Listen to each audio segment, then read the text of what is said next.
NXT Gold Rush, Week 2, from November the 25th, 2025. Pretty decent show for the most part. I thoroughly enjoyed it. I really did.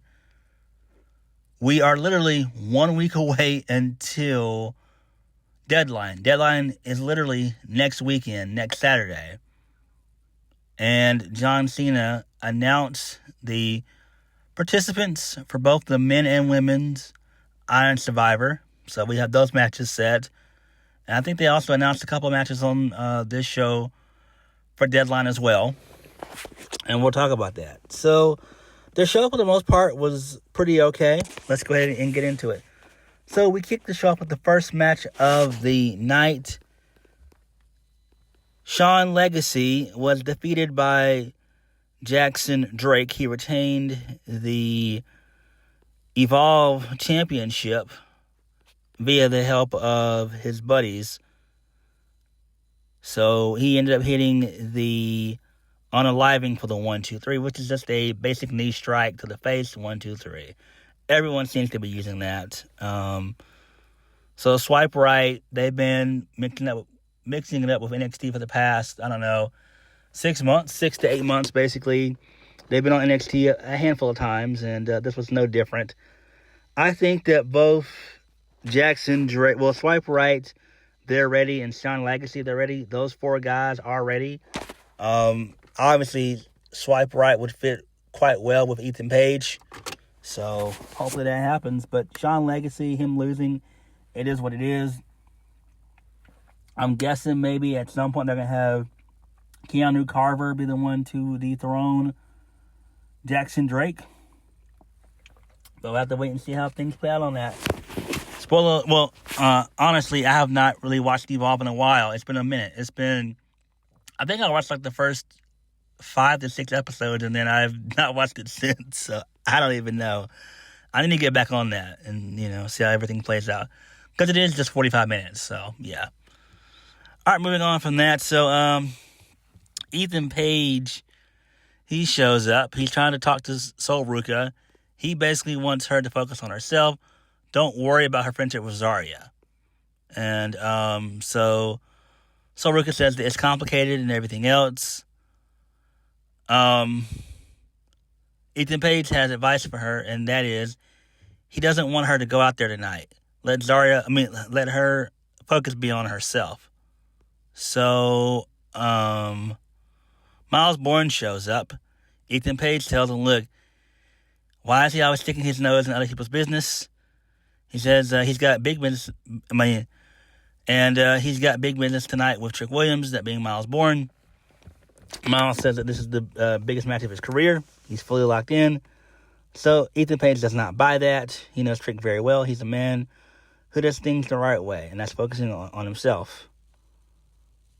So Ethan Page says he'll never have to focus on someone like Myles Borne. Okay, that's fine. That's pretty good shit there. Moving on. So we get another video clip with John Cena's sit-down interview. So I just talked about what happened on Raw the previous night. And it's going to be released on WWE's YouTube channel on December 8th. So yeah, I did have it right. It was the 8th. I don't know why I thought it was the 1st. It was the 8th. So I did have it right when I said it the first time. So there's that. Moving on. This leads us into Zarya versus Fallon Henley for this women's speed championship. The 5 minutes ended up elapsing really quickly. So Zarya tried to hit her finish. Fallon got out of dodge of that. The same with Fallon tried to hit her finish on to Zarya. The time elapsed. Ava came out and said, no, sudden death. So the match continued, and with the help of Fatal Influence, Fallon Henley is now the new speed champion. So that's cool. I do like that. Really good shit there. I figured Zarya was not going to win anyway. To be perfectly honest with you guys, I'm through with Zarya. She's on my shit list of wrestlers I don't give a shit about. I just don't. Because clearly Shawn Michaels and company, they don't see anything in Zarya for whatever reason. I have no idea why. It's honestly quite weird to me. But I don't know, man. I really don't know. It's insane, but it is what it is. I mean, they're still pushing Fatal Influence. But I don't know. I don't know what they're going to do with Zarya. It's like they've had no plans for her, really. And she's been in NXT for almost 8 months. And they've not really figured... Well, actually, beyond 8 months. More like 10 months. And they've not figured out anything for her to do but stick her with Sol Ruca. And this shit has gone nowhere. It's been a waste. So I hate to say it, but I'm over Zarya. I hate to say it. Until they really do something with her concrete, I'm over her. I don't give a damn. Moving on. So we get another Shiloh vignette. Shiloh Hill, he's just talking about nonsense, basically, about how he got into Stanford and talked about how he missed a tooth, ended up getting knocked out during one of his matches at the Performance Center and everything else. He just started smiling and laughing about it when it happened. So I don't know. I still have to look into see if he really went to Stanford or is that just, kayfabe shit. So I don't know. I don't know. It seems like it's kayfabe shit. All right, moving on from that. So John Cena, he selects the men's Iron Survivor competitors. So it's going to be Javon Evans and Leon Slater. It's going to also be Joe Hendry. He put him over. He put Javon Evans in. And he also ended up selecting Deion Lennox as well from Dark State. And then he made for the main event. It's going to be Myles Borne versus Trick Williams. Whoever wins this will be added to the Iron Survivor. So he wishes them both good luck. Okay, that's fine there. Pretty good shit there. Moving on from that. So we had a really short and sweet Izzy Dane promo from backstage. It was obviously pre-recorded because this episode of NXT was taped, but it was still good nonetheless. She says, I would tell him not like you didn't hear her warnings loud and clear. She told her, not every voice in your head is worth listening to, and yet you still follow them, and ultimately it led you straight to your downfall. I'm sure you're going to sit there and cry like you always do, but don't worry. She's going to explain everything next week. And remember, Tatum, it is what it is. Okay, that's fine. Good stuff there. I do like that. Clearly, it's going to be some type of match at Deadline next weekend. So that's cool. So they'll begin their feud, and I'm kind of excited for the Tatum Paxley Izzy Dane feud. I do like that, and clearly Izzy should go over, and I think it's time for Tatum to be on the main roster. I really do. Moving on. This leads us into the triple threat match for the TNA Knockouts World Championship. Lei Ying Lee, a.k.a. Xia Li, she defeats Kalani Jordan and Jordan Grace. This was literally the match of the night. I really loved this match. This match was fun, hard-hitting, fast-paced. You had speed, you had agility, and you had power in this match. So all three women did very well in this match. Really good power moves by Jordan Grace. Really good strikes and kicks by Xia Li. And really good flip stuff by Kalani Jordan. She hit in, a couple of her moves, cross bodies and stuff and everything else. So good stuff there. The finish came when Jordan ended up going for the windmill. No, she ended up going for the spinning rack bomb. She got a 2 count, and then out of nowhere, Xia Li ended up hitting the thunderstruck kick. And she ended up throwing Jordan Grace out the ring and then pinning Kalani Jordan for the 1-2-3. And Xia Li is now the new Knockouts World Championship. This makes perfect sense. Great stuff here because we knew Kalani Jordan wasn't going to be champion long anyway. Clearly, they can end up doing a rematch at the TNA pay-per-view next Friday, which is going to be their final show of the year, which is Final Resolution, so we could see a rematch between the two of them there. I don't know what you do with Jordan Grace. I guess you maybe build her up to go after JC Jane. I think that's what they're going to end up doing, is having her be the one to dethrone JC Jane. Probably at New Year's Evil. There's no point in trying to do the match at Deadline. It would make no sense. Just hold off until New Year's Evil in January. because that's going to be just a television special for NXT, and that usually does pretty well for them anyway. So that's what could happen there. Moving on from that. So, Fallon Influence, they're backstage, they're celebrating that they've got most of the gold. So, it's all up to Laney Reed to bring the gold home.